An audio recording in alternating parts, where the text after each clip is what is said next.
لن يضروكم إلا أذى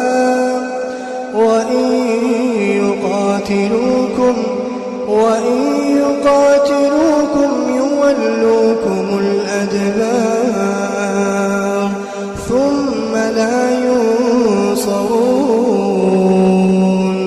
ضربت عليهم الذلة أينما ثقفوا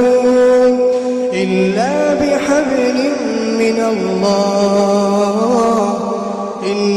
بحبل من الله وحبل من الناس وباءوا بغضب من الله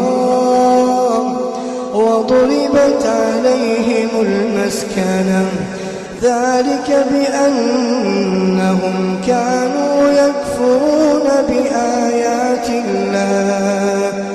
ويقتلون الأنبياء بغير حق ذلك بما عصوا وكانوا يعتدون